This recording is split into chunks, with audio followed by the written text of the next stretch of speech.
السلام عليكم ورحمة الله وبركاته. في سؤال بسيط جدا بس محير عقول ملايين مننا. ليه مهما غسلنا أسناننا بالفرشة والمعجون بنلاقيها بتسوس؟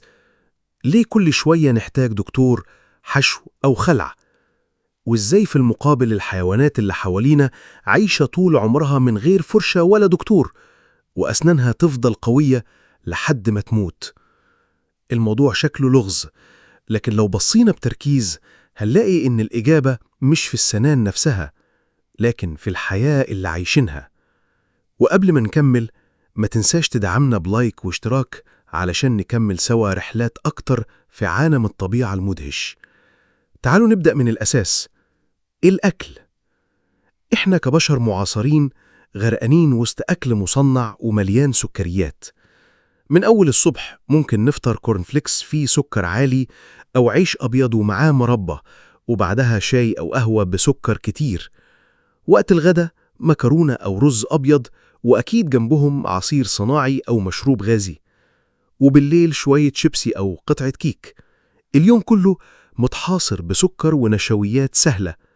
البكتيريا في فمنا تلاقي الولينة جاهزة على طول، تاخد الأكل ده وتطلع أحماض. الأحماض دي تهاجم المينا، اللي هي الدرع الصلب اللي ربنا خلقه يحمي أسناننا.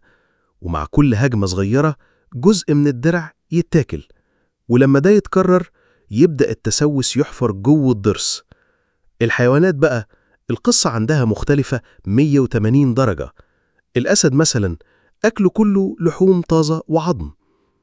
السكر صفر، البكتيريا مش لاقية اللي تعيش عليه، فبتفضل ضعيفة مش قادرة تهاجم. الغزالة مثلا أو الحصان أكلهم كله أعشاب وألياف خشنة. الألياف دي تشتغل زي فرشة طبيعية، كل مضغة تنظف الأسنان، كل لقمة تلمع الضروس. يعني وهم بياكلوا بينظفوا أسنانهم بشكل طبيعي. في كمان فرق في اللعاب. لعاب الحيوانات مليان معادن وإنزيمات بتعادل الأحماض وتحافظ على التوازن. يعني حتى لو في بكتيريا اللعاب بيوقفها عند حدها. إحنا بقى لعابنا بيتأثر بكل حاجة: التدخين، الكحول، المشروبات الغازية، حتى الأدوية اللي بناخدها. التوازن يتكسر واللعاب يضعف، والبكتيريا تلاقيها فرصة. كمان ما ننساش طريقة المضغ. الأسد بيكسر العظم، الغزالة بتمضغ أعشاب طول اليوم. الأسنان عندهم شغالة دايما في تنظيف نفسها. إنما إحنا ناكل أكل طري ولزج، نمضغ بسرعة ونبلع. سناننا ما تاخدش فرصتها تتنظف طبيعي. لكن لازم نكون واقعيين. الحيوانات برضو عندها مشاكل تانية. المفترسات سنانها ممكن تتكسر من العظم، العواشب ضروسها ممكن تتبلى مع العمر. بس اللي مش بيحصل عندهم هو التسوس اللي احنا بنعرفه. العلماء لما رجعوا للجماجم القديمة لقوا حاجة غريبة جدا. الإنسان الأول اللي عايش من مئات آلاف السنين كان عنده سنان أنظف وأقوى مننا. السبب أكل طبيعي 100%. مفيش سكر صناعي ولا مشروبات غازية ولا أكل معلب. صحيح ممكن سنانه تتآكل مع الكبر، لكن التسوس كان نادر جدا. اللي قلب الموازين كانت الثورة الزراعية. أول ما زرعنا القمح والشعير والرز، النشويات دخلت حياتنا بشكل كبير. وبعدها الثورة الصناعية جابت السكر الأبيض بكميات مهولة، ومن هنا بدأت رحلة التسوس اللي لسه ما خلصتش. الغريب بقى إن في قبائل بدائية لحد دلوقتي عايشة زي زمان، بأكل طبيعي تماما، سنانهم تكاد تكون كاملة، ما يعرفوش دكتور أسنان ولا فرشة ولا معجون. لكن أول ما جزء منهم جرب الأكل الصناعي المشاكل ظهرت فورا: تسوس، لثة ضعيفة، وجع. ده معناه إن السر مش في السنان نفسها، السر في النظام اللي عايشين فيه. ونفس الحكاية مع الحيوانات الأليفة. القطط والكلاب اللي زمان كانت بتاكل صيد طبيعي، سنانها كانت حديد. لكن دلوقتي مع الأكل المعلب المليان نشويات وسكريات بقوا يعانوا من نفس مشاكلنا: تسوس، جير، التهابات لثة. الطب الحديث دخل يحاول يصلح اللي حصل. اخترعنا الفرشة والمعجون والمضمضة والخيط، وعملنا الحشوات والتيجان. وفي الآخر دي كلها حلول مؤقتة، لأنها بتعالج النتيجة مش السبب. السبب الحقيقي هو الأكل وطبيعة حياتنا. تخيل المنظر، أسد ماسك فريسة، كل عضة بتخليه ينظف سنانه.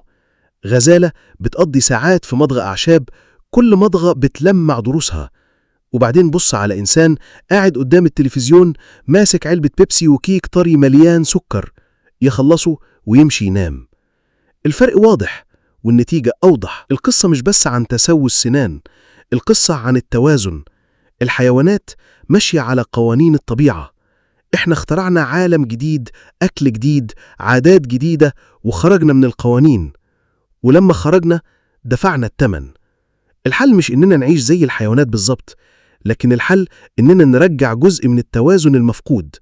نختار أكل طبيعي أكتر، نقلل السكر الأبيض، نعتمد على فواكه وخضار وألياف تنظف سناننا طبيعي، نشرب مية بدل العصائر الصناعية، ندي فرص للعاب يشتغل زي ما ربنا خلقه. ولو بصينا للتاريخ هنلاقي إن كل مرة الإنسان كسر قوانين الطبيعة دفع الفاتورة في صحته. القلب، الضغط، السكر، وأسناننا واحدة من الحاجات دي. وفي الآخر الدرس مش بس عن السنان، الدرس عن علاقتنا بالطبيعة، عن إزاي الحيوانات فضلت محافظة على التوازن وإحنا خرجنا منه، عن إزاي المتعة اللحظية ممكن تكلفنا سنين من الوجع والعلاج. لكن لو ركزنا أكتر هنلاقي إن الموضوع مش مقتصر على بس الأكل، في عوامل تانية بتأثر على صحة الأسنان. مثلا التنفس. يمكن تستغرب، بس طريقة التنفس بتفرق. الحيوانات أغلب وقتها بتتنفس من مناخيرها، وده بيساعد في ترطيب الفم وتوزيع اللعاب كويس. إحنا بقى مع الضغوط والتوتر والعادات الحديثة ناس كتير بتتنفس من الفم، وده يخلي الفم دايما ناشف واللعاب قليل، وبالتالي البكتيريا تشتغل براحتها. ولو بصينا للحياة اليومية، الحيوانات كلها في حركة مستمرة، الجري، الصيد، الهروب، الرعي. النشاط ده بيخلي الدورة الدموية في الجسم قوية، وبالتالي التغذية اللي بتوصل للثة والأسنان أفضل. الإنسان العصاري ساعات طويلة قدام المكاتب حركته قليلة ودورته الدموية أضعف، وكل ده بيبان مع مرور السنين في صحة الأسنان واللثة. في كمان نقطة مهمة جدا، الميكروبايوم أو البكتيريا النافعة اللي عايشة في فمنا. العلماء اكتشفوا إن الحيوانات البرية عندها تنوع ضخم من البكتيريا النافعة اللي بتحافظ على التوازن. التنوع ده بيمنع البكتيريا الضارة إنها تسيطر، لكن في الإنسان الحديث بسبب المضادات الحيوية والأكل الصناعي والمشروبات الغازية التنوع ده قل جدا، فمجرد ما البكتيريا الضارة تلاقي فرصة تسيطر وتعمل الكوارث. ولو رجعنا تاني للإنسان الأول نلاقي إن حتى عاداتهم اليومية ساعدت في حماية الأسنان. كانوا بيستخدموا عيدان خشب أو أعشاب معينة يمضغوها بعد الأكل، من غير ما يعرفوا كانوا بينظفوا أسنانهم ويقووا اللثة بتاعتهم. قبائل في أفريقيا وآسيا لحد النهاردة بيستخدموا حاجة اسمها عود الأراك أو السواك، وده فيه مواد طبيعية مضادة للبكتيريا. يعني من آلاف السنين في حلول بسيطة وطبيعية تحافظ على الأسنان.